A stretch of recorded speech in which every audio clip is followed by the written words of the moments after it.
Good day. I came into the office today thinking, I really think I want to share something with you guys that happened to me the other day. Now, first of all, disclaimer, this is not really for anybody across the globe. This is really for the people in Africa. So if you're a European or anywhere else living in the world, this might not be for you. If you're African, stay tuned. So the other day, I was sitting with a fellow African and we were scoping out a project, planning all the elements of the project, listing the deliverables, determining the alternatives subject to the outcomes of each step, applying the legislation of where it needs to be applied, and then determining what the strategy would be based on every outcome that we might receive. What was not normal for me was the gentleman across the room said to me, and he stopped me a little bit in the project saying, "Listen, Dorothy, you're African, right?" And I said, "Well, yeah, I'm African. I'm South African." And he says, "Well, is there anything still African about you?" And I was a bit perplexed by this question, so I asked him, "I'm sorry, I don't understand what you mean.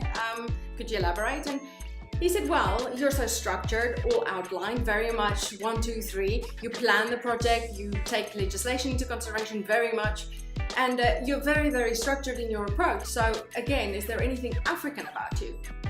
So because I was a bit taken aback by the statement, I asked him, I said, "I'm sorry, what do you see as African?" So he said that for him, African means being chaotic, being forgetful, operating kind of, come what may. And most importantly, not necessarily focusing on things on legislation, but basing things on relationship. What can I do for you? What can you do for me? This was kind of his perception or understanding of Africans. So this made me think. What made me think in this situation was, is this really what the world thinks of Africans? And even more importantly, is this really what Africans think of themselves, what makes them African?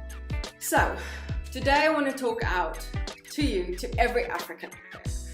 And I wanted to say that even if other people or even fellow Africans believe that Africans are what makes us African is to be chaotic, to be forgetful, to be unstructured, or even worse, to deal among ourselves and, God forbid, be corrupt. That is not a definition of Africans. And I would like to beg you not to define yourself like that. What I believe, the things that defines me as an African is the fact that I'm structured. I believe I am structured because I'm African. I believe I am innovative because I'm African. I believe I am creative because I'm African. Because all of those things I learned in Africa. It is in Africa where there is a chaotic environment, where there's not a lot of infrastructure, not a lot of resources, and where governments don't take care of their people the way that they could. It's there that we as individuals have to be structured, have to be creative, and have to be innovative. You know what? Africa taught me how to be determined. Africa taught me how to be relentless in the face of adversity. So if you're one of those individuals that are passionate about our continent and are passionate about bringing change and passionate about rising up our beautiful nations, then continue on your journey.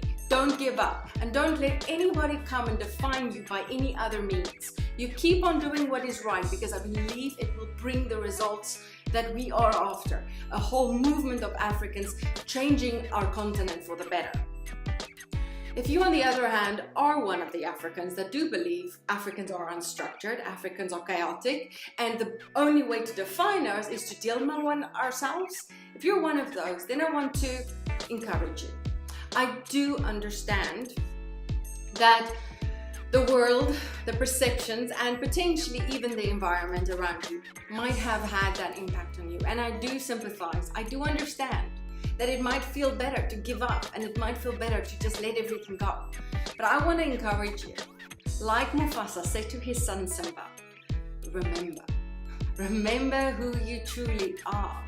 Because if you would go back and remember who you truly are, I believe that you will realize who you are and who you are created to be. I believe that greatness lies inside of you and that you can realize that you don't have to become all of those things that are said about you, but you can rise up by doing what is right. You can rise up by being structured, by embracing success, by being who you are, innovative, creative, determined, all of these things. You don't have to become what the world expects or thinks you are. If you would remember who you truly are, I believe you can become what you are destined to be. Greetings.